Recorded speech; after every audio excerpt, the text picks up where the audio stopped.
Bueno, pues buenas tardes y bienvenidos a la exposición de los premios de arquitectura del Consejo Superior de Arquitectos de Consejo Superior de Colegios de Arquitectos de España, que hoy tenemos en el Colegio Territorial de Arquitectos de Alicante.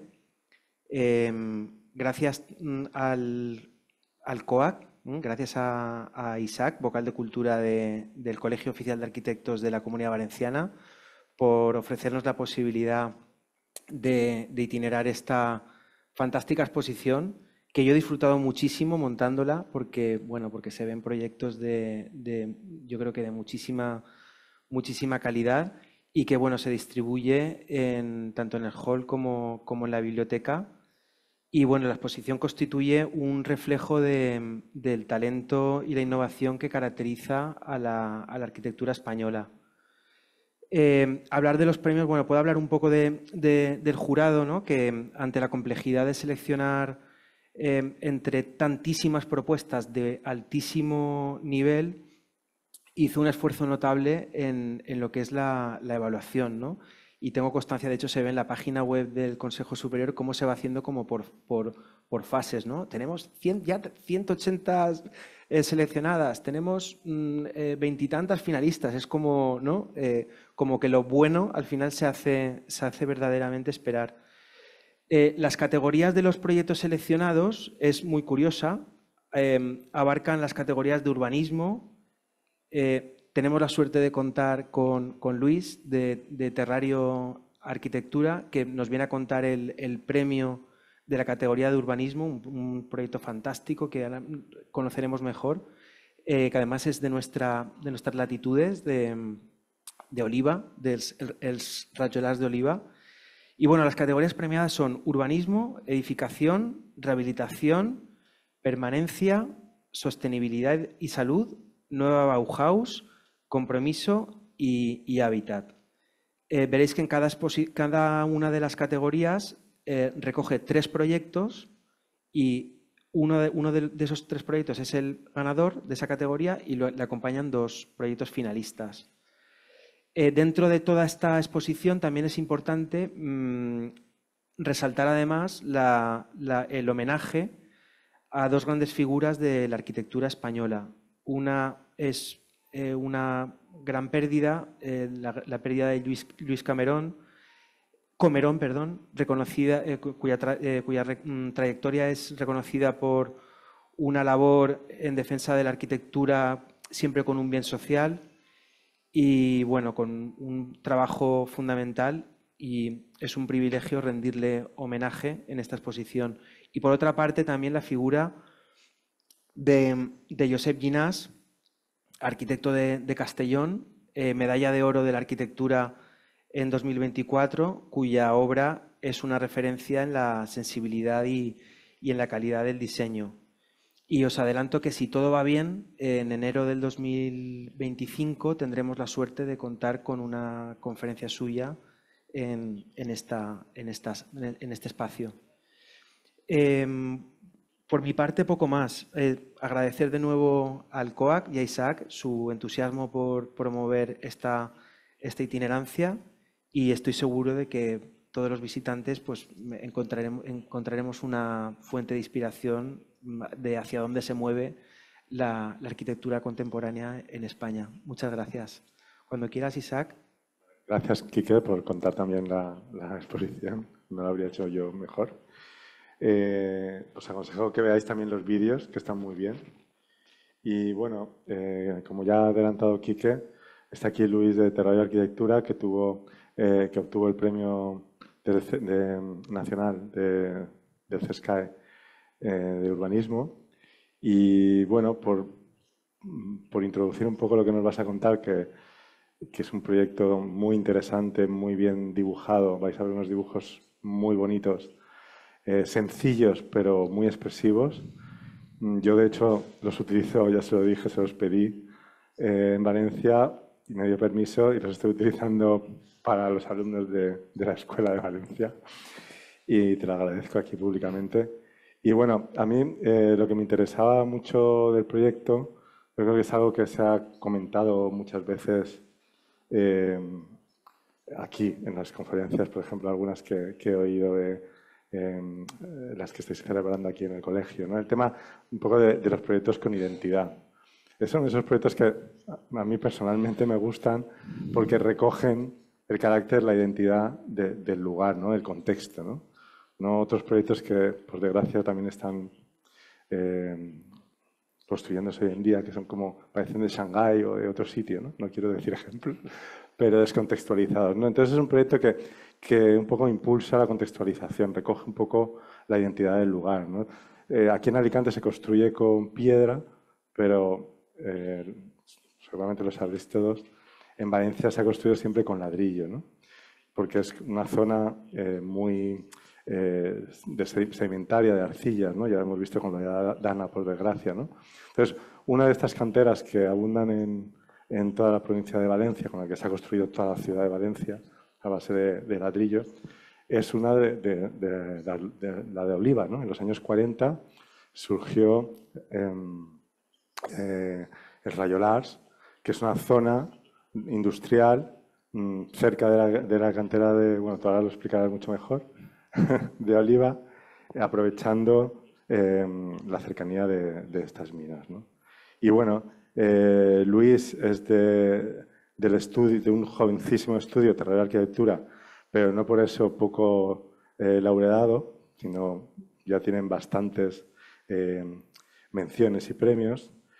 Fue fundado en 2018, estudiaron ellos en la Escuela de Arquitectura de Madrid y obtuvieron primeramente un premio y una mención en el Europan, en las ediciones 15 y 17, respectivamente.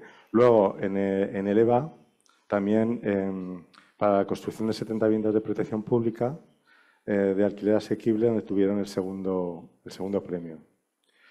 Y bueno, el plan director de desarrollo urbanístico del Rayolars fue seleccionado como finalista también en los premios New European Bauhaus de 2024 y finalmente este mismo proyecto ya obtuvo el premio del CESCAE. Y nada más, Luis, ya te damos paso para que nos cuentes el proyecto. Vale. Muchas gracias. Muy bien, muchas gracias, Isaac. Bueno, buenas tardes a todos, gracias por venir. Muchísimas gracias por la invitación también, que la verdad que siempre nos hace mucha ilusión en el estudio poder contar este proyecto que nos gusta tanto y bueno, espero que os guste a vosotros también.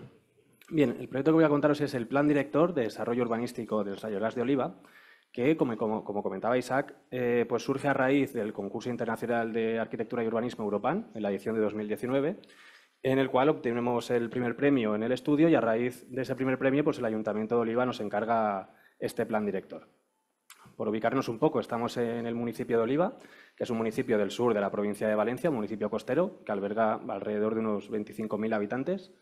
Y dentro de Oliva estamos en el casco urbano principal, en este área que ves aquí señalada, que alberga unas 17 hectáreas más o menos, que es el ámbito del Rayolars.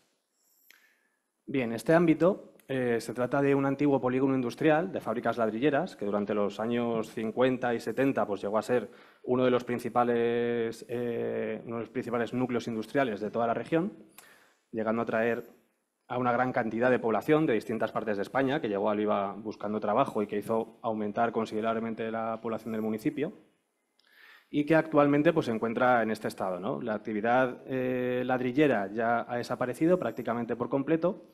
Han ido apareciendo han ido apareciendo puntualmente otras construcciones industriales que tienen actividad pero que no tienen nada que ver con la actividad original ladrillera y las fábricas originales pues, se encuentran en el estado en el que veis, ¿no? O sea, la mayoría de ellas están abandonadas y en estado de ruina, cada vez de manera creciente según van pasando los años.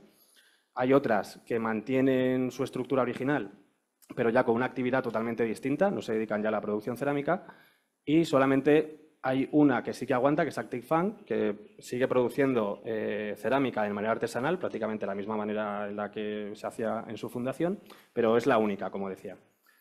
Afortunadamente sí que se conservan gran parte de las construcciones industriales originales, se conservan las 10 chimeneas de ladrillo, en distintos estados de conservación, pero bueno, de momento siguen todas en pie.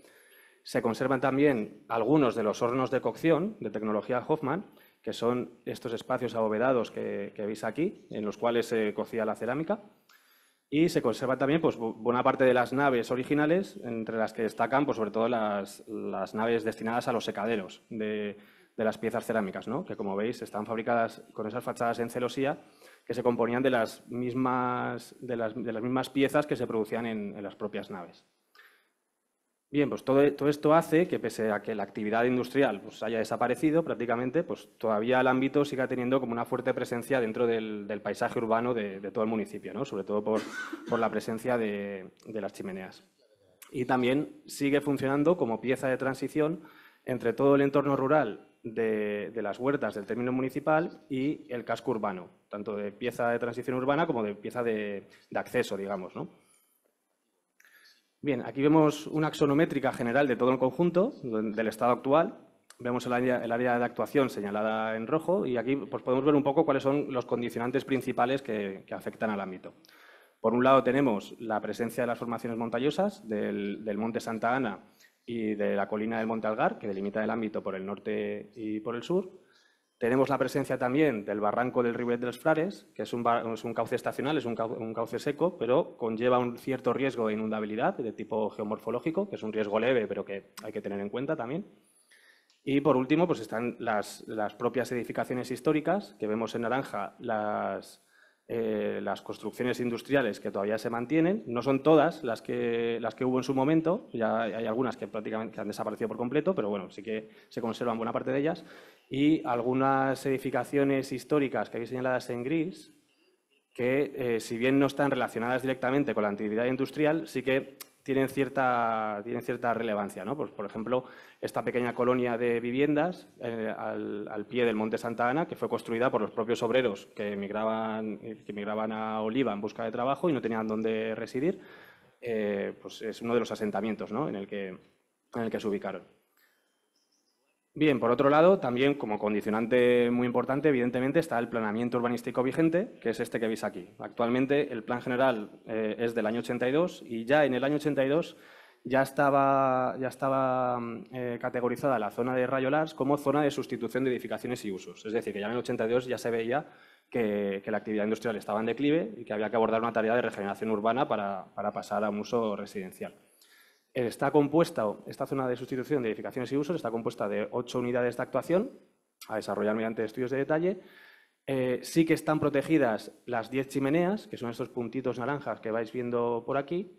Sí que tienen esa protección patrimonial, pero el resto de las naves industriales están totalmente obviadas en el plan general. Se dispone una serie de espacios verdes relacionados con la presencia de las chimeneas y una pequeña porción de suelo destinado a una dotación escolar. Entonces, ¿cuáles son los problemas que plantea este plan general? Pues, como decía, que obvia por completo las edificaciones históricas, obvia la presencia del barranco del Rivet dels Frares, que pasa por aquí, y de su riesgo de inundabilidad. Y, sobre todo, o quizás lo más determinante, que no permite edificabilidad suficiente como para hacer viable económicamente la transformación urbana, que seguramente sea el motivo por el que desde hace 40 años que está vigente este plan general, pues todavía no se ha abordado ninguna de las unidades de actuación. Bien, con todo este contexto, los objetivos del plan director son transformar este área urbana degradada en una nueva área urbana funcional que pueda impulsar la actividad económica del municipio, que permita la protección de todas las edificaciones históricas y el patrimonio cultural que está aquí contenido, también que integre la infraestructura verde de su ámbito más cercano dentro de la trama urbana, que introduzca nuevos modelos residenciales para suplir las carencias que tiene el municipio en este sentido y, por último, pues definir las bases para el futuro planeamiento urbanístico que pueda transformar todas estas directrices en figuras de planeamiento que permitan hacer todo esto posible.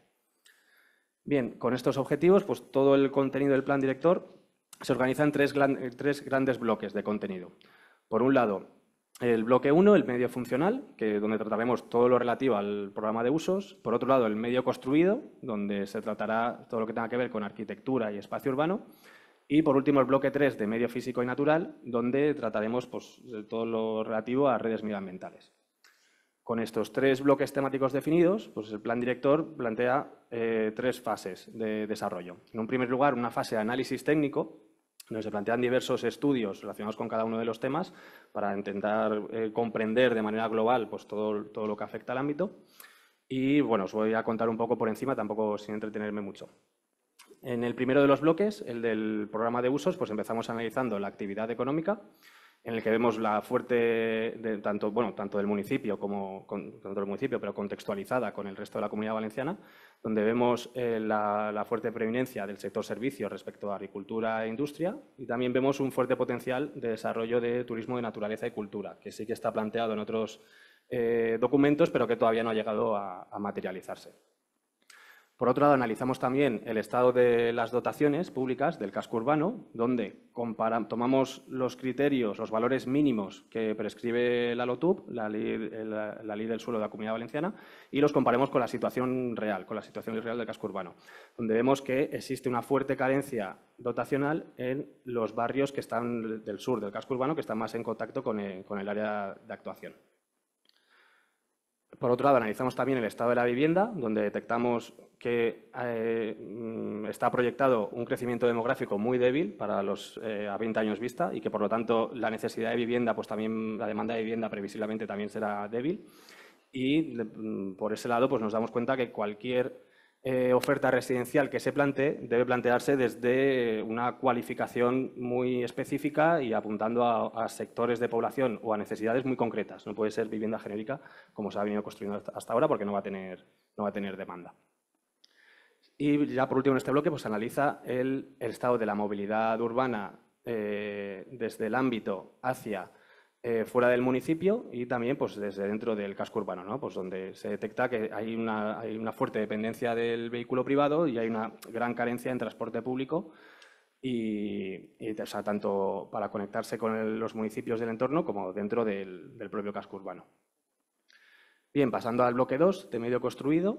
El primero de los análisis fue un análisis de la evolución histórica del asentamiento, porque nos encontramos con que no había, digamos, como una historia cohesiva y continua de todo lo que había sido la evolución del ámbito, sino lo que teníamos era pues, ciertos testimonios de personas que habían trabajado en las fábricas o de sus familiares, teníamos documentos históricos, pero no teníamos, digamos, una historia aislada, ¿no? Entonces, este estudio pues, consistió en eso, en elaborar esa historia pues, desde los primeros indicios a principios de siglo, donde ya en un plano catastral de 1904 ya se aprecian algunos talleres cerámicos artesanales, el auge y consolidación del sector industrial, ya durante los años 60, bueno, entre 40 y 60, donde ya aparecen los hornos Hoffman, aparecen con sus chimeneas y aparece cierta maquinaria asociada a la producción, y a partir de aquí ya podemos hablar de fábricas y no de talleres.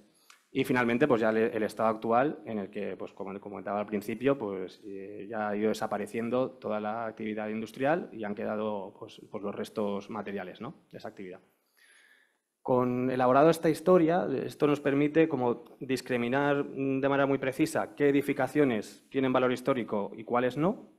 Y ya con esa discriminación, pues ya procedemos a hacer un análisis pormenorizado de cada uno de los conjuntos, ¿no? Y para cada uno de los cuales pues realizamos un levantamiento planimétrico, categorizamos las distintas unidades funcionales a las que habían pertenecido cada una de las naves, su papel dentro de la producción industrial, y también elaborábamos pues, una pequeña ficha descriptiva y un reportaje fotográfico, de tal forma que esa documentación pudiese servir de base para la futura tramitación, para la futura protección patrimonial y su introducción en el catálogo municipal de espacios protegidos.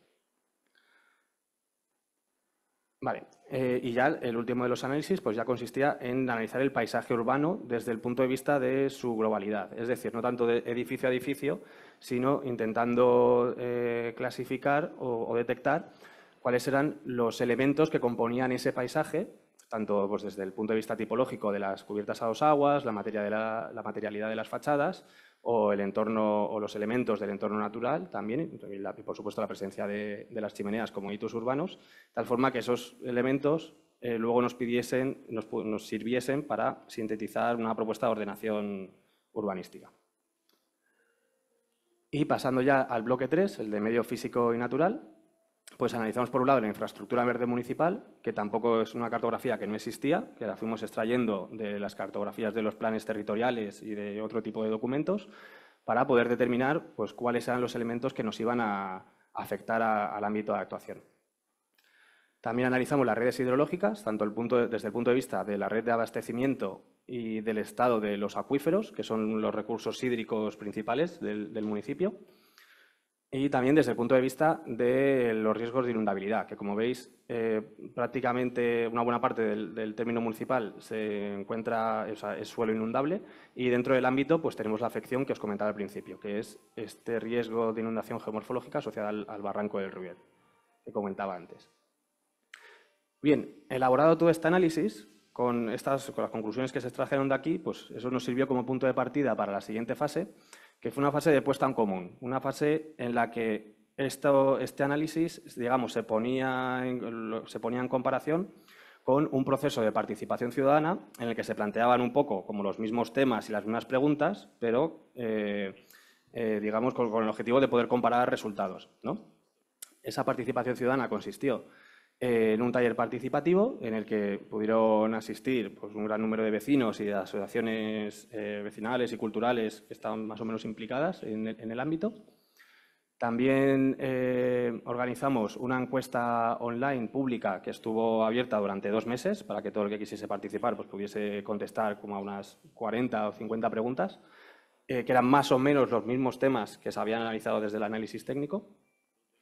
Y finalmente, pues toda esta información, todo este contenido, pues se llevó a una serie de reuniones sectoriales con equipos técnicos municipales, un poco para discriminar las conclusiones finales corregidas con el proceso participativo y pues, abordar el punto de partida para la siguiente fase, que sería la de propuesta. Bien, para esta fase, bueno, aquí vemos un poco todo el árbol deductivo de lo que os acabo de contar, de las distintas fases, desde el planteamiento de los análisis técnicos, que son estas nubes en gris, las conclusiones participadas, es decir, la mezcla del análisis técnico con el proceso participativo. De esas conclusiones participadas extrajimos una serie de directrices generales consensuadas con los equipos técnicos del ayuntamiento, y de esas directrices pues, ya surgieron las distintas propuestas que voy a contaros ahora, cada una pues, dentro de su bloque temático. Bien, estamos ya en la fase de propuesta y empezamos por las propuestas del primero de los bloques, que las organizamos bajo el lema del Rayolas productivo y social. Son las propuestas del programa de usos. Pues tenemos en primer lugar la introducción de un centro de formación profesional de alto rendimiento que de alguna forma nos pudiese servir como uso semilla que activase toda la regeneración del ámbito y para el cual pues analizamos un poco la oferta formativa, la oferta de formación profesional que está vigente y extrajimos un poco, pues mezclando un poco entre el potencial a futuro y la oferta disponible, pues extrajimos como este programa formativo que consistía en, por un lado, eficiencia energética y energía renovable, técnicos en gestión hidrológica y un grado en auxiliar de enfermería en cuidados de personas dependientes. O sea, cada una de ellas vinculada un poco a futuras necesidades o al potencial del propio territorio.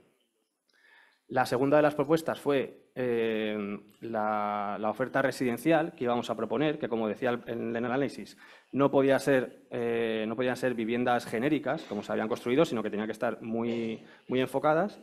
Y nosotros decidimos pues, proponer un programa residencial vinculado a espacios productivos y espacios asistenciales y también cruzando en otro eje, digamos, distintos grupos de población. O sea, el grupo de población de media edad, jóvenes y mediana edad y grupo poblacional de tercera edad. Y también pues, en función de distintos poderes adquisitivos. Y con todo ello pues, hacíamos como esta matriz en la que, por ejemplo, podríamos tener por un lado como espacios productivos asociados, espacios destinados al teletrabajo o a la producción recreativa de huertos domésticos o talleres domésticos y en función del grupo poblacional que fuese dirigido, pues podríamos tener, por ejemplo, espacios de teletrabajo para personas en edad laboral que bien, si se trata de un poder adquisitivo más bajo, pues se trataría de viviendas en régimen de alquiler social ubicados en ladrillares históricos, es decir, de titularidad pública. Y si fuese pues con un perfil de mayor poder adquisitivo, pues sería la vivienda privada en régimen libre. y así pues con el resto de perfiles. La tercera de las propuestas era generar un nodo de turismo de naturaleza y cultura, donde existía un gran potencial sin explotar, y de tal forma que pudiese servir también como contraoferta, o como contraparte al turismo de sol y playa, que ya está muy asentado en el municipio y en toda la región.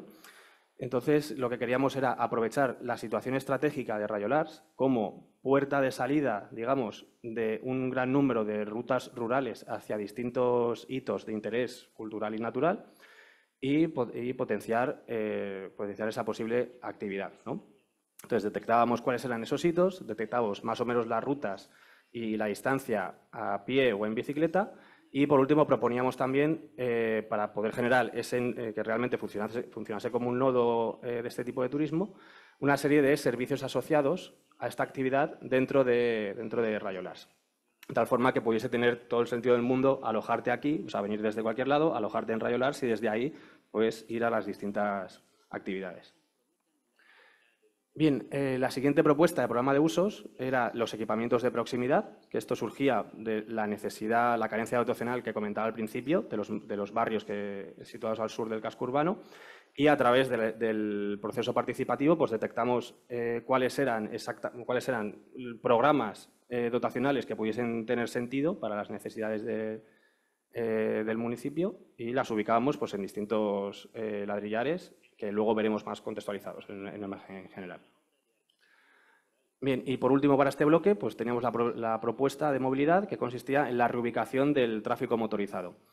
En ese sentido es lo que comentaba al principio, como este es el ámbito de Rayolars y sigue funcionando como puerta de entrada de todo el entorno rural hacia el casco urbano y todo ese entorno rural tiene todavía una fuerte dependencia del vehículo privado, por lo tanto no era viable o no tenía mucho sentido pretender eliminar ese tráfico rodado, pero sí había la posibilidad de desplazarlo para poder dejar la parte de Rayolars destinada únicamente a movilidad blanda, a bicicleta, peatones y transporte público, pasando de esta situación, que es la actual, a una más deseable, que sería algo parecido a esto.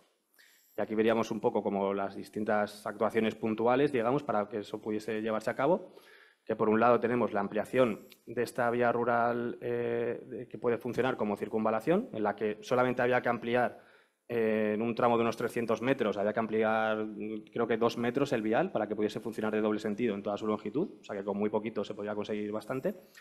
Y luego una actuación puntual en esta calle que requería eliminar el aparcamiento en superficie para poder hacerla de doble sentido, para que pudiese funcionar esta circunvalación por aquí, y abrir esta calle nueva que ya estaba prevista en el plan general y que por lo tanto pues, no suponía ningún cambio adicional.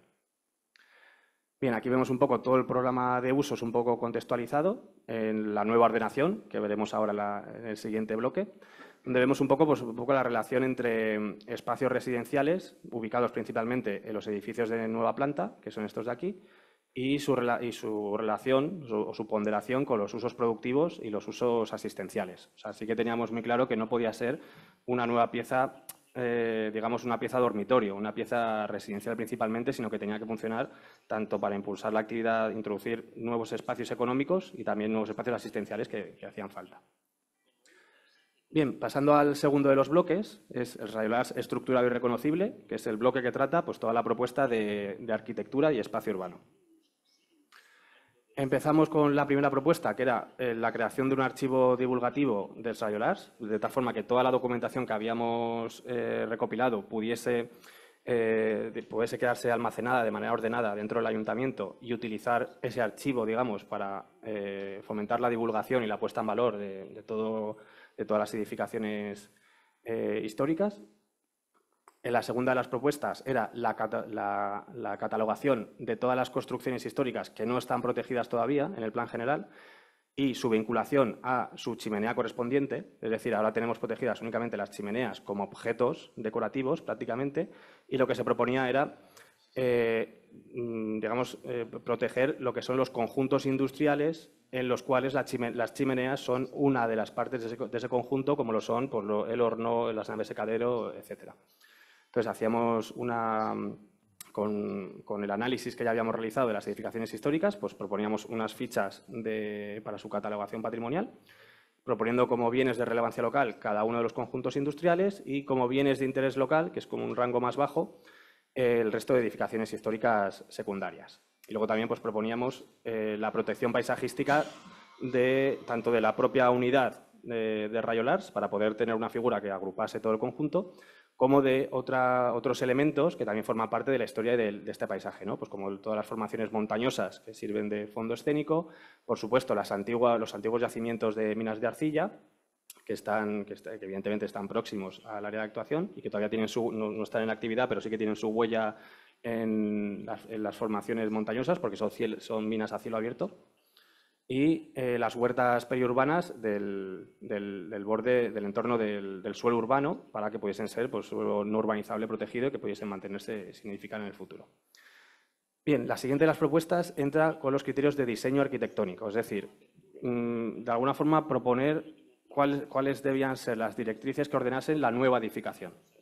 Ya hemos protegido las históricas, pero ahora falta pues, tener unos criterios comunes para que la nueva edificación no desvirtúe todo ese paisaje histórico y esas construcciones originales.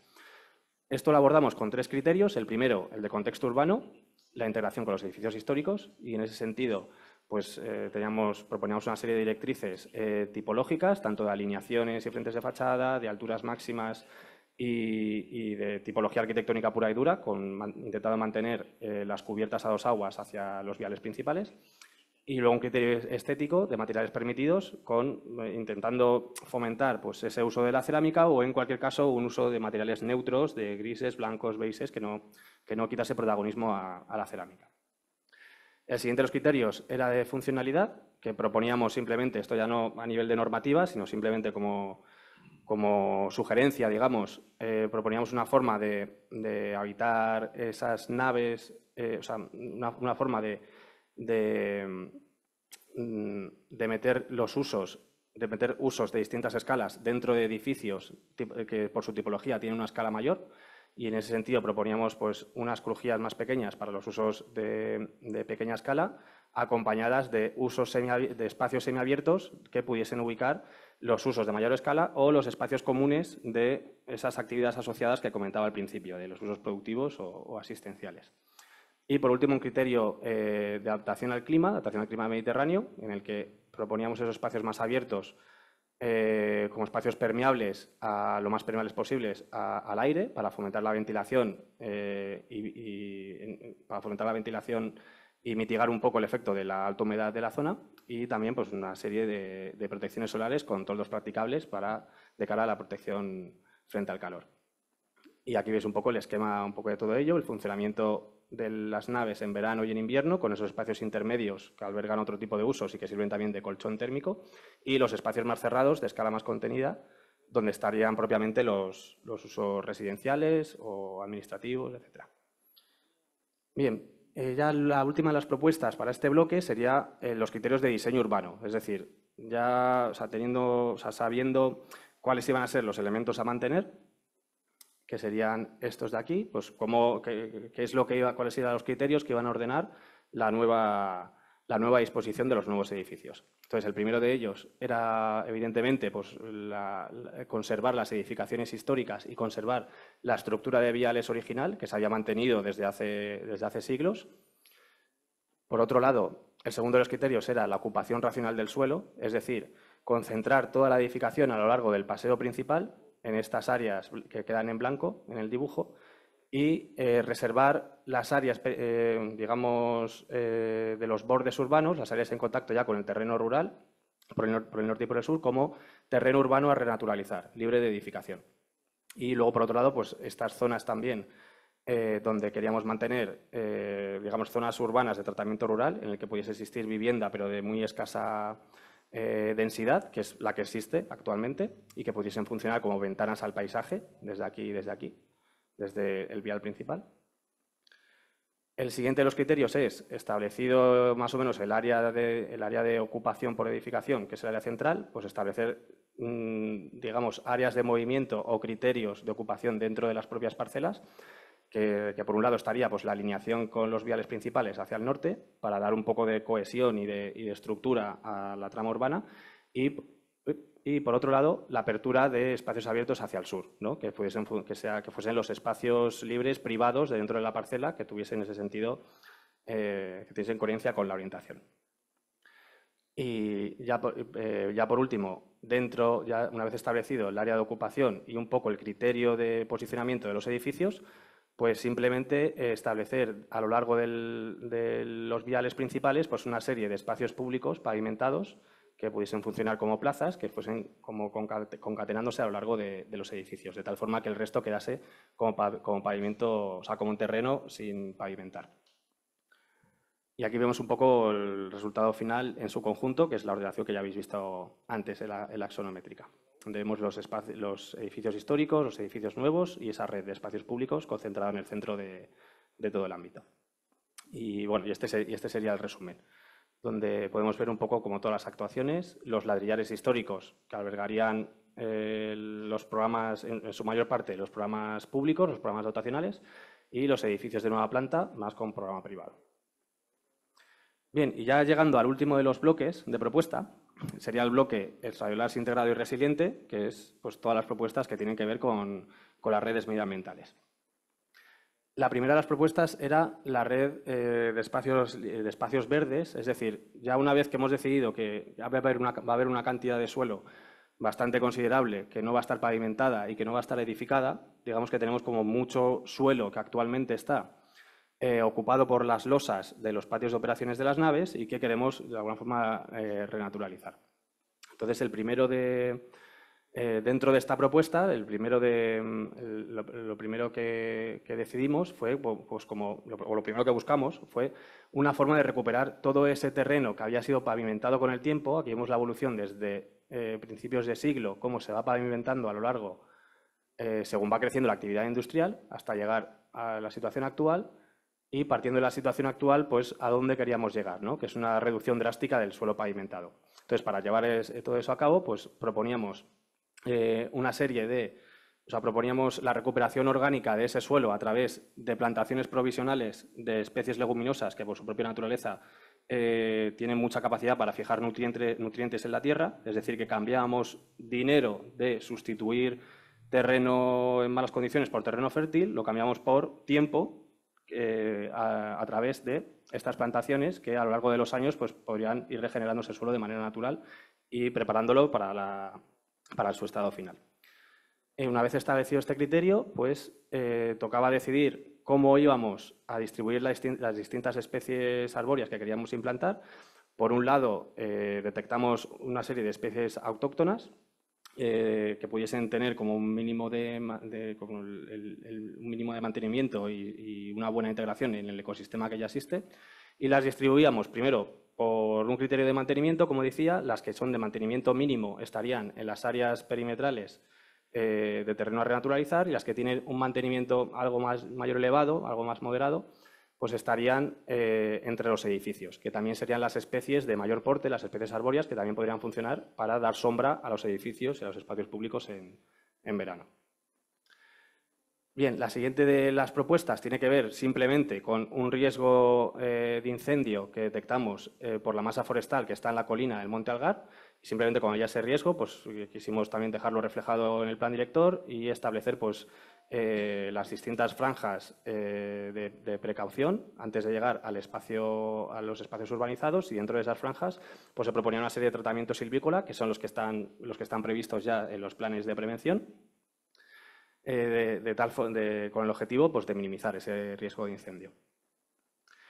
Bien, la siguiente de las propuestas de este bloque tiene que ver con los sistemas de drenaje urbano sostenible y con la recuperación del agua de lluvia, que, como comentaba al principio, bueno, teníamos el riesgo de inundabilidad del barranco del Rivet, y también se da una circunstancia en este ámbito que es un problema por escorrentías muy fuertes en épocas de lluvia torrencial. Es decir, que si bien no llega a inundarse el ámbito, sí que hay muchos episodios en los que cuando lluvias torrenciales las escorrentías que se producen a lo largo de estos caminos pues tienen una fuerza muy considerable y también causa muchísimos daños. Entonces, en ese sentido, partiendo de entender esas escorrentías, tanto las que vienen desde los caminos rurales por aquí y avanzan hacia el casco urbano, como las que vienen de las propias laderas de las formaciones montañosas, del Monte Santa Ana y del y del Monte Algar. Entonces cruzábamos esa información con las distintas áreas que veis sombreadas, que son las áreas de las distintas permeabilidades del suelo. Por un lado tenemos suelo no permeable, que es suelo arcilloso, que es desde aquí hacia todo este ámbito, desde aquí hacia allá, en el término municipal, todo el suelo arcilloso. Y a partir de aquí, pues tenemos cartografiado un suelo que sí que es permeable y que además coincide en parte con áreas estratégicas de recarga de acuíferos. Y por lo tanto, ya con esa información, pues propusimos una implantación de distintos sistemas de drenaje urbano sostenible que estaban formados por un lado, para el punto de vista de las escorrentías, pues disponíamos unas cadenas de depósitos de laminación que cuando llegaban al suelo permeable también eran depósitos de infiltración, de tal forma que la escorrentía que avanzaba por los caminos pudiese mitigarse hacia los lados en su mayor parte. Y, por otro lado, para el punto de vista de la escorrentía que viene desde las formaciones montañosas, pues proponíamos, en primer lugar, una manipulación del terreno en la que las edificaciones estuviesen dispuestas en estas mesetas que veis aquí que quedan en color blanco, que de alguna forma ya se disponen ya en una cota un poco más elevada, y dejamos en una cota más deprimida como estas lenguas de terreno natural que veis por aquí, que son a través de las cuales pues, estaría previsto que circulase la mayor parte de la escorrentía y que pudiesen funcionar también como áreas de retención y de infiltración naturales antes de llegar al vial principal. Y bueno, aquí veis un pequeño resumen de todos los sistemas un poco funcionando en su conjunto, un poco a modo de resumen. Y ya pasando a la última de las propuestas, sería la renaturalización del cauce del barranco del Ruet, un poco para integrar, dar continuidad, o sea, recuperar este ecosistema húmedo que se había perdido se había perdido con la aparición de las naves, porque se había sellado a partir de aquí, y un poco integrar todos los elementos de la infraestructura verde inmediatos, pues poder darle cierta continuidad a través del ámbito, recuperando también ese barranco, ese cauce del Rivet, recuperando el cauce natural, digamos, que también pudiese funcionar como un parque público de la red general de parques públicos que sirviese a los barrios del sur del municipio, que, como decía, son los que tienen mayor carencia dotacional. Este es el estado actual, que presenta ese tramo del cauce, y este es un poco el que proponíamos, más, pasando de esta sección de la nave sellada, pues algo más parecido a esto, en el que se recuperasen como tanto el terreno como las cotas naturales. Y aquí, pues al igual que el resto de los bloques, pues veis un poco el resumen de todas estas actuaciones puestas en su conjunto. Y aquí, bueno, simplemente por recopilar un poco, retroceder un poco y ver la axonométrica del estado actual y que veáis un poco pues, la transición al estado propuesto, ¿no? Donde veis los edificios históricos que se mantienen, cómo se elimina todo lo demás, se introducen nuevos edificios y pues se trata todo el terreno de alrededor para poder integrarlo con el entorno natural. Bien, y ya terminada esta fase de propuesta, pues simplemente al final, a modo de conclusión y de remate, terminamos el plan director con una pequeña parte donde proponíamos, hacíamos una propuesta de ordenación urbanística, un cronograma de actuación para el ayuntamiento y un estudio de posibles vías de financiación para parte de las actuaciones.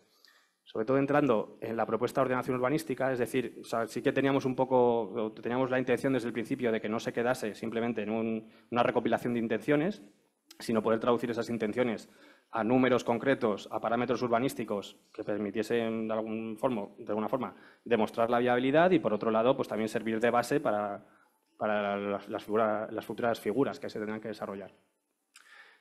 Partiendo del estado actual y del planeamiento actual, que es bueno, esta es la parcelación actual, que tienen creo que son 70 parcelas con más de 100 propietarios. Este es el plan vigente con las unidades de actuación que comentaba al principio y con pues, las zonas verdes, las chimeneas, etcétera. Este es el estado actual. Este es el principal problema que os comentaba, que es que el suelo lucrativo que hay, si bien ocupa prácticamente todo el ámbito, permite una edificabilidad muy baja y, por lo tanto, no permite la viabilidad económica. Y los problemas que comentaba al principio, pues que se obvian las edificaciones históricas, se obvia la presencia del barranco y pues eso, que no hay edificabilidad suficiente para hacer viable la operación. Y frente a esto, pues la propuesta que hacíamos es en primer lugar, redistribuir las unidades de actuación para reducirlas y hacerlo más fácil de gestionar. Una primera unidad de actuación con lo que está más cerca del casco urbano, una segunda con el grueso de todo el espacio central, la tercera sería la que remata el ámbito por aquí y dejaríamos como una unidad de actuación aislada solamente la parcela de la fábrica de Antic Funk, que es la que comentaba al principio que todavía mantiene su actividad, con la intención de que se pudiese desarrollar todo el ámbito, pero que esta fábrica pudiese mantener su actividad pues a lo largo de los años todo lo que sea posible. Pero también a la vez que en el momento en el que deje de existir pues haya algo planificado para integrar este espacio dentro del resto. Y ya, bueno, este es un poco el resumen, donde vemos las edificaciones históricas. Aquí vemos las dotaciones y los espacios verdes que se proponían, el suelo lucrativo, tanto de uso terciario como de uso residencial, y un poco pues todo el conjunto, ¿no? Este sería el resumen de la ordenación urbanística que proponíamos. Y ya por acabar, simplemente una pequeña comparativa de cifras en la que como veis, la edificabilidad neta de parcela pasa de ser 0,25 a ser entre 1 y 1,2 en nuestra propuesta, que parece que la multiplicamos, porque, o sea, bueno, que parece no, se multiplica por 4 esa edificabilidad neta, pero por otro lado se reduce drásticamente el total de suelo lucrativo, pasando de 122.000 metros cuadrados a solamente 44.000, porque, como decía, pues eso, se aumenta mucho la edificabilidad neta, pero se reduce el espacio donde se puede construir, de tal forma que al final el techo edificable pues aumenta en un 50%, que es, digamos, lo que calculamos que era lo mínimo para hacer viable la propuesta, sin tampoco pasarnos por el riesgo a esa escasa demanda que se preveía en el futuro de vivienda. Y bueno, esto es un poco una pequeña imagen del cronograma de actuación que propusimos al Ayuntamiento con todas las actuaciones puntuales ordenadas en el tiempo que debían seguir, con una especie de manual de instrucciones para llevar esto adelante. Y ya por acabar, pues simplemente unas imágenes de cómo nos imaginábamos el resultado final, ¿no? Esto sería una imagen de las viviendas asociadas con este espacio libre privado prácticamente en continuidad con el terreno renaturalizado. Vemos también un poco la idea que teníamos en la cabeza de esos espacios residenciales mezclados con usos asistenciales. En este caso veríamos viviendas para una tercera edad activa, ¿no? Que pudiesen vivir por su cuenta, pero que tuviesen también cerca, en el propio edificio, pues a lo mejor un servicio de cocina o un servicio de enfermería. Aquí vemos un poco una imagen aérea del resultado con el ámbito, con todo este terreno renaturalizado y esta continuidad que buscábamos con el territorio rural.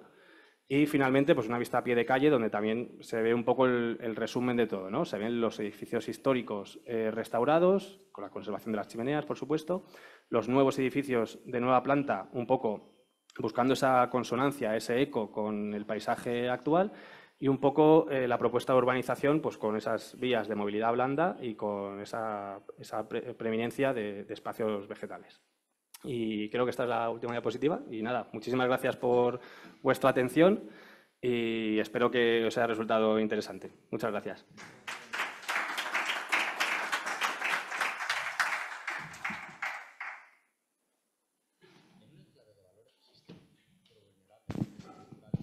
Bueno, pues Luis, enhorabuena. Vaya Gracias. trabajo de rigor, de dedicación. ¿Cuánto tiempo lleváis con el proyecto desde...? Pues estuvimos, bueno, ya está finalizado, lo entregamos creo que en verano de 2023 y estuvimos año y medio, más o menos. ¿El Europan de cuándo es? El Europan es del año 2019, Vale.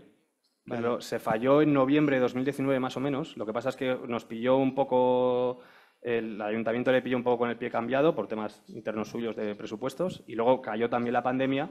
Por lo tanto, pasaron como 2 o 3 años entre que se falló el concurso hasta que finalmente nos lo contrataron. O sea, ya lo dábamos por perdido, ya, pero bueno, al final... Qué suerte. Hubo suerte y sobre todo hubo voluntad por parte del ayuntamiento, que es lo más Confianza, importante. ¿no? Confianza, En el proyecto que habíais Sí, presentado. eso es, porque desde la corporación municipal, ya desde que se propusieron ellos como emplazamiento para Europan, ya tenían muy claro que era algo que era un ámbito al que le querían dar mucha importancia en la legislatura y eso lo mantuvieron y gracias a eso pues pudo salir adelante, por lo menos el plan director, por lo menos. Enhorabuena. Muchas gracias. No sé si, bueno, estamos en familia, no sé si queréis comentar o preguntar alguna cuestión. Sí. No sé si lo he entendido mal, pero me ha parecido que has dicho que la edificabilidad la aumentabas. Sí. Eso es. Y al principio creo que has comentado que era ya elevada la que existía. No, o sea, era...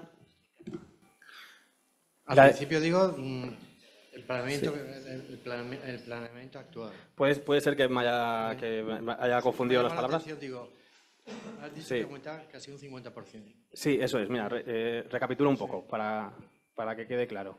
Esta es la situación actual. Entonces, en la situación actual, lo que se define en el plan general es la edificabilidad neta. No se define ni edificabilidad bruta, ni aprovechamientos, ni nada. Solamente edificabilidad neta sobre parcela construible, que es ese 0,25. Entonces, que serían estas áreas, que son estas áreas de aquí.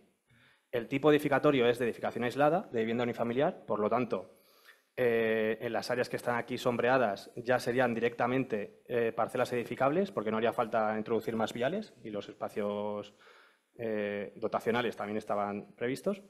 Entonces, el techo edificable total del planeamiento actual son... El techo edificable total son estos 30.000 metros cuadrados. Entonces, lo que hacemos es, por un lado, aumentar la edificabilidad neta sobre parcela construible, pasando de 0,25 a 1, pero por otro lado, que es como 4 veces más, pero por otro lado, reducimos el suelo lucrativo, o sea, reducimos el suelo gris, que es el suelo edificable para residencial o terciario. De tal forma que el cómputo final resulta en un aumento del techo edificable, que es lo que necesitamos para hacer viable la operación, en un 50%, pasando de 30.000 a 45.000 aproximadamente. Entonces, sí, se aumenta se aumenta como requisito para esa viabilidad económica, pero siempre reduciendo el suelo ocupado, digamos, y densificando solamente en el centro para que el impacto ambiental sobre la zona pues, sea reducido y moderado. Vamos. Que es asumible respecto a las previsiones de crecimiento. Sí, eso es. Es asumible porque, bueno, al final lo eliminé de esta tabla porque no me iba a dar tiempo a contarlo, pero el número de viviendas totales que introducíamos creo que eran entre 300, 350 o algo así, dependiendo de los escenarios, porque dimos varios, ¿no? Pero entre 300 y 350 viviendas nuevas. Y eso, en el análisis de vivienda, estuvimos un poco analizando el suelo urbano vacante, bueno, tanto el suelo urbano vacante como el suelo urbanizable, y vimos que en el suelo urbano vacante, si teníamos en cuenta lo que estaba disponible y teníamos en cuenta las proyecciones demográficas y el aumento de la demanda, que aunque sea muy moderado, muy poquito, algo de aumento iba a haber, pues sí que nos daba que en una previsión a 20 años, que al final es una proyección, tampoco es una predicción absoluta, sí que había espacio para hasta unas 500 viviendas nuevas en Oliva. Son cifras muy pequeñitas, son cifras muy bajitas, al final entre 300 y 500 son cifras absolutas que para una previsión a 20 años tampoco son muy fiables, digamos, y por eso sí que insistimos mucho al ayuntamiento, sí que intentamos poner mucha atención en que había que cualificar esa oferta. Es decir, que no podía ser cualquier tipo de vivienda, porque seguramente con el empuje demográfico no iba a tener demanda. Iba a hacer falta hacer vivienda muy específica que pudiese ser demandada en cualquier sitio de España, en cualquier sitio de la región o incluso fuera de España y poder captar demanda de ese tipo de vivienda tan concreta desde fuera. Gracias. Nada. Hola, enhorabuena Muchas gracias. por el trabajo. Yo he llegado un poquito tarde al principio y a lo mejor me he perdido algo de lo que voy a preguntarte. Bueno, a mí lo que más me gusta de esto es el trabajo de arquitecto. Y donde veo la dificultad, y a lo mejor me lo he perdido al principio, está ya elaborándose el trabajo para transponer esto, el plan director, a figuras de planeamiento. No está realizándose porque ha habido, nosotros lo que proponíamos, lo que hay que hacer inicialmente, como es necesario, a nuestro criterio, es necesario un aumento de la edificabilidad, entonces es necesario tramitar una modificación puntual del plan general, que es un tema que hace falta tener mucha voluntad por parte del ayuntamiento para acometerlo. O sea, que tampoco es imposible, ni mucho menos, pero hay que querer hacerlo. Claro. Entonces, ha habido un cambio de partido en el ayuntamiento y, bueno, pues las prioridades de la corporación anterior pues no son las mismas de las prioridades de ahora y en este momento pues se encuentra estancado por eso, porque no consideran prioritario abordar ese trabajo. Claro, yo es que a mí me ha gustado mucho ahora el comparativo que habéis hecho y el cómo habéis acabado de decir, bueno, y el plan director esto se traslada o sugerimos que se traslada, porque de lo poquito que me quedó claro en la escuela cuando estudié planeamiento, es que la diferencia entre urbanística y planeamiento. Y los arquitectos hacemos urbanística y nos encanta, ¿no? Sí. Y luego cuando llegamos al planeamiento, Sí. se jodió el Perú, ¿no? Sí. Entonces, claro, no he visto ningún plano catastral ni del régimen de propiedad. ¿Las parcelas son todas propiedad privada? ¿Hay propiedad municipal? Un poco de cara a la gestión de la operación, ¿no? De cara a la gestión de la operación está muy complicado. Mira, Claro. este sería un plano catastral. Aquí vemos todas las parcelas. Son propiedad privada. Y son todas propiedad privada, salvo esta parcela de aquí. Y creo que ya. Creo que esta es la única que es. Y aparte del plan de participación con entidades vecinales, ¿habéis tenido reunión con los propietarios? Sí, hemos tenido muchas reuniones con los propietarios. Cada uno tiene circunstancias, pues cada uno de su padre y su madre, como podéis imaginar. Claro. Sí que hay mucha voluntad por parte de... Claro, aquí se juntan dos tipos de propietario. Están los propietarios que suelen ser los herederos de los fundadores de las fábricas grandes, que son las que están abandonadas, que es un tipo de propietario que está deseando que esto se lleve a cabo y que, digamos, que ellos pasen de tener una nave abandonada que encima no les dejan derribar, porque ya intentaron, se intentó tramitar una orden de demolición o un permiso de demolición para la Salvahora, que es esta que está aquí, y el ayuntamiento lo paró en vista a las intenciones que tenía con todo el ámbito.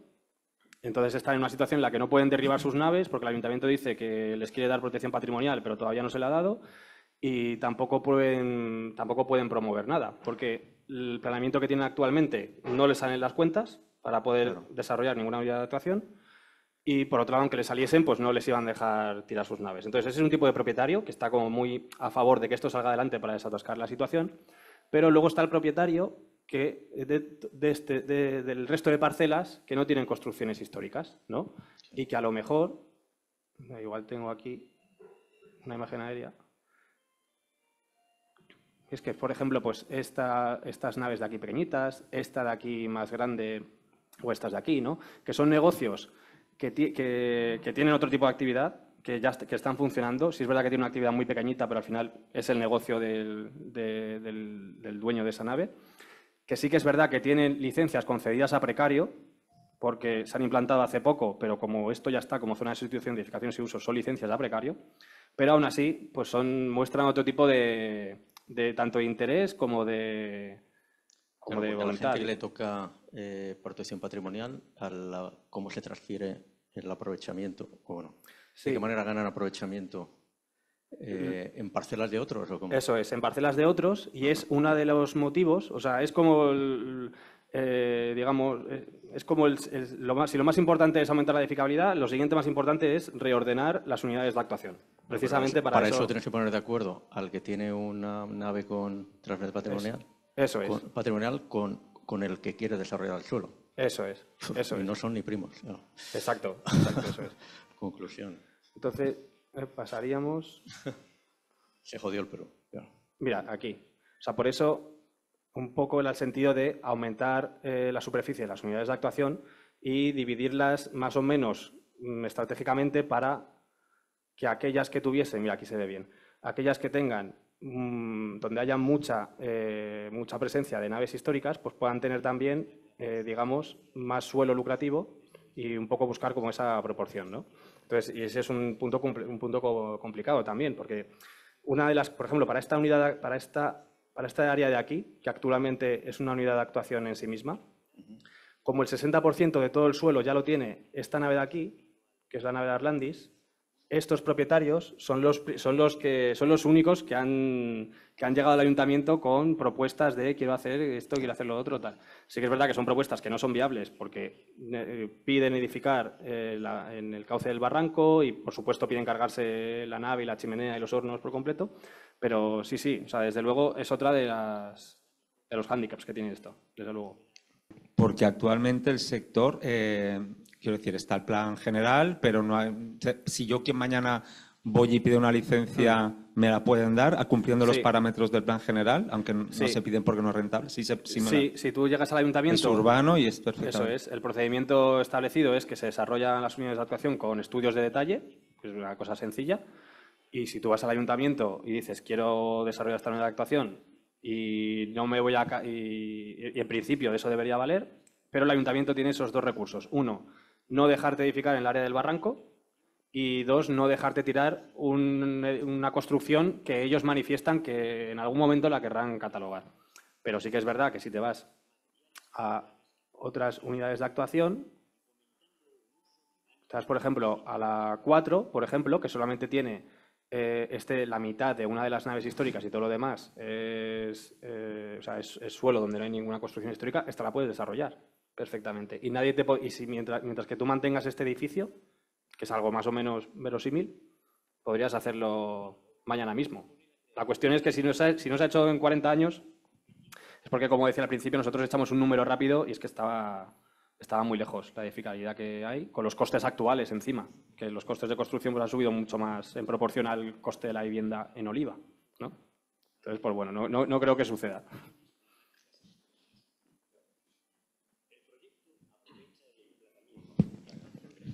No, el tema del cambio de tipología que habéis hecho me parece muy...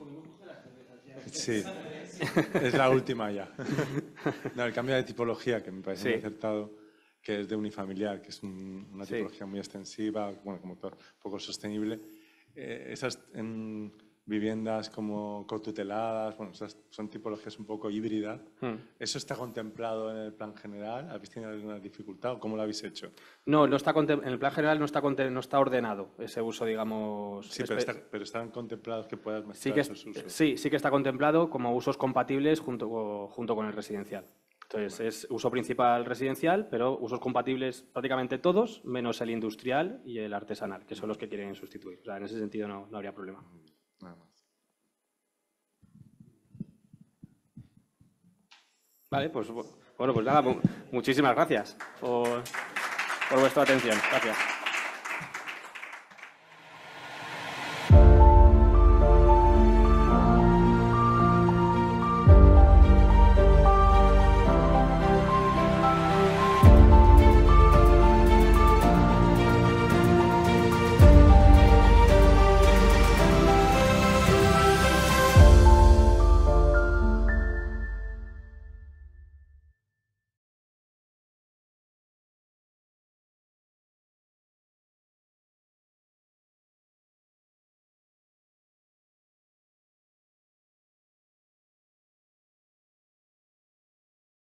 El proyecto destaca por su excelencia en la lectura de su contexto histórico, paisajístico y social, por la sensibilidad y calidad en el manejo de su construcción, con recursos muy limitados en lo económico, y por la capacidad de los autores en recuperar un espacio natural con una rica historia que había sufrido a lo largo de decenios un alto grado de degradación. La intervención remite al pasado agrícola, introduciendo vegetación autóctona y sistemas tradicionales de contención y riego, donde los trazados y el sonido del agua evocan constantemente a la condición de su contexto climático y natural y a la influencia del pasado islámico del conjunto monumental de la Alcazaba de Almería.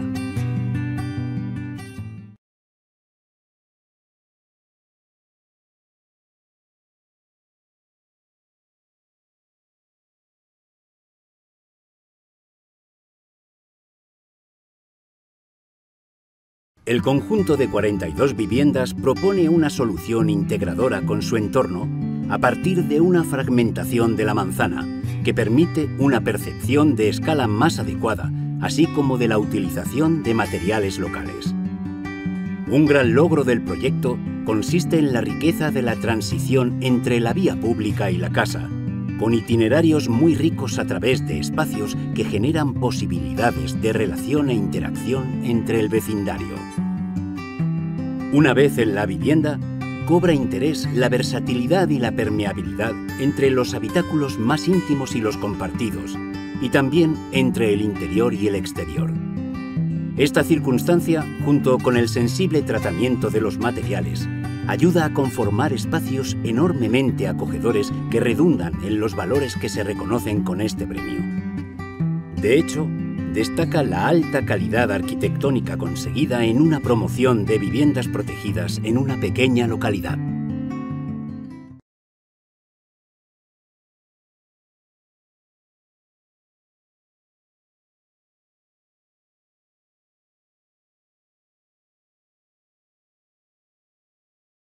Esta intervención se distingue por la honestidad tanto en su concepción como en el proyecto y en los materiales con los que se desarrolla, consiguiendo gran calidad en una arquitectura destinada a ser un espacio seguro de bienestar y de reconstrucción de la vida de las mujeres que la habiten. La escala de las estancias y su apertura al exterior consiguen un acercamiento a lo doméstico, resultando un equipamiento confortable para sus usuarias. El proyecto persigue valores como dignidad, respeto, equidad y servicio a la ciudadanía, y por lo tanto, le hace merecedor de este reconocimiento por el compromiso y el ejercicio responsable de la profesión.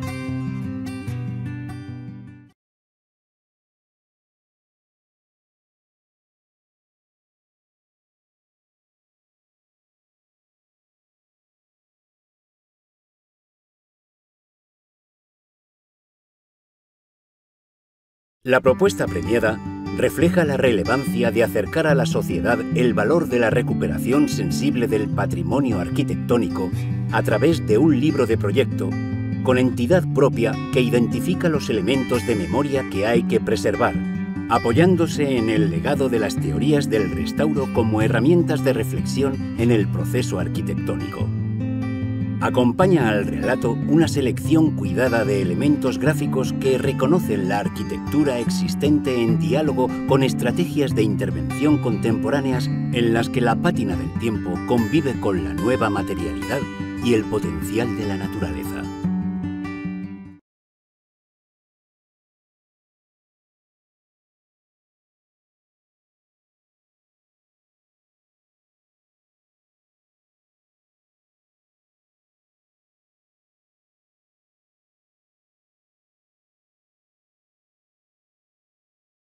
El proyecto es una rehabilitación que se enfoca en la adaptabilidad y flexibilidad de los espacios domésticos. Ocupa y transforma una vivienda de los años 70 en el barrio madrileño de Pacífico, enfatizando la neutralidad y la libertad de uso. Revisa teorías de hibridación y adaptabilidad para permitir una máxima adaptación a las conductas cambiantes de los usuarios de hoy en día. La intervención busca crear espacios indefinidos que no comprometan la libertad de interpretación, utilizando estructuras existentes, materiales naturales que guardan la neutralidad y fomentando un uso dinámico y flexible del espacio.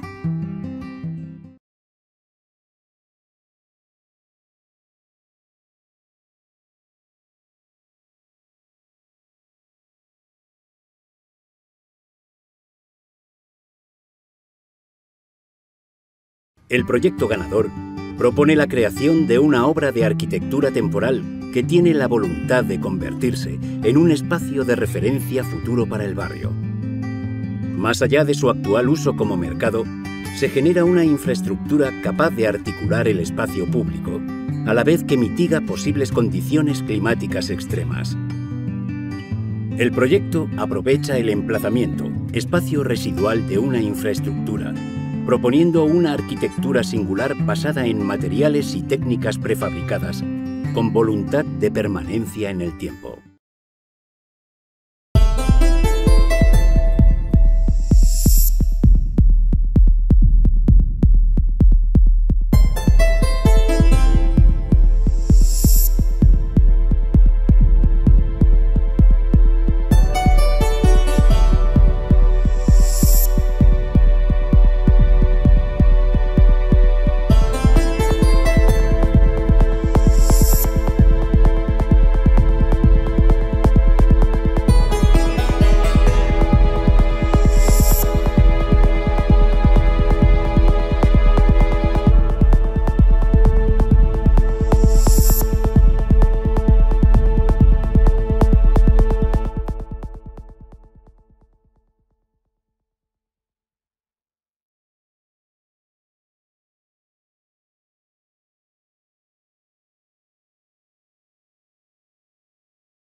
La obra se consolida con el paso del tiempo por su integración en el paisaje, en la ondulada topografía y por la rotundidad en la expresión de su arquitectura. Es una obra que ha sabido transformar y permanecer en el tiempo, como un paisaje construido que transformó el lugar. Una intervención compleja, valiente e innovadora, donde los aluminios siguen disfrutando de ese carácter comunitario de la vida universitaria, mejorando la calidad de vida de los estudiantes hasta nuestros días. La estructura de hormigón visto en el exterior, combinando su textura y color con las maderas en su fachada, configuran, además, ese aire atemporal de lo bien concebido y ejecutado.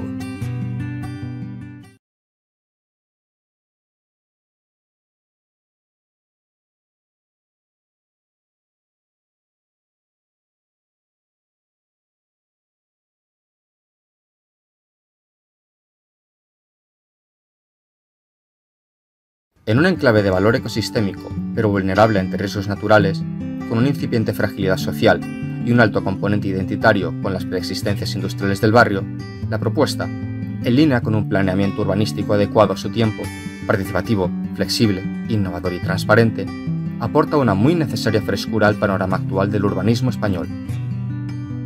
Proyecto coherente, innovador y valiente que plantea una estrategia de renovación urbana con un triple enfoque, morfológico, ambiental y socioeconómico, que apuesta por un urbanismo cercano a las personas, a sus preocupaciones y aspiraciones, manifestando un firme compromiso con la sociedad de su tiempo.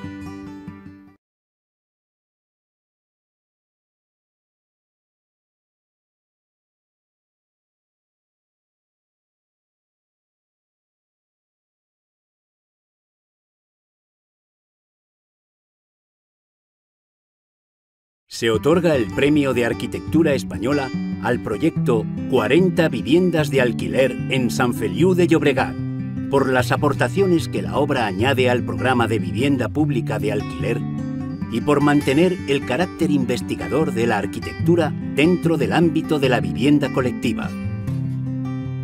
La obra consigue, mediante pequeños recursos como aperturas de puertas de doble hoja, eliminación de pasillos o distribución equitativa de voladizos hasta agotar edificabilidad y obtener terrazas, unas viviendas que permiten ser interpretadas por sus usuarios y adaptadas a las necesidades cambiantes de cada uno de ellos.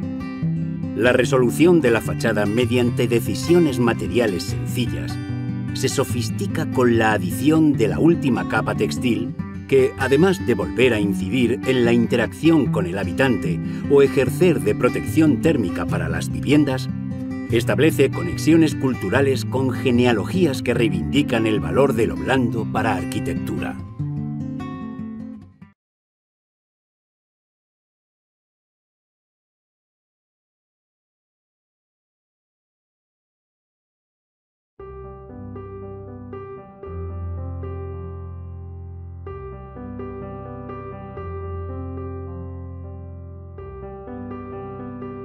Empecé con mucha confianza en la arquitectura como instrumento de profesional, como instrumento de situarse en el mundo y en ese sentido yo creo que empecé haciendo como más propuestas de modelos y enseguida me di cuenta que no se trataba de eso, que se trataba más de aplicar a los casos particulares todo aquello que sabes hacer. Es decir, un poco el ejemplo más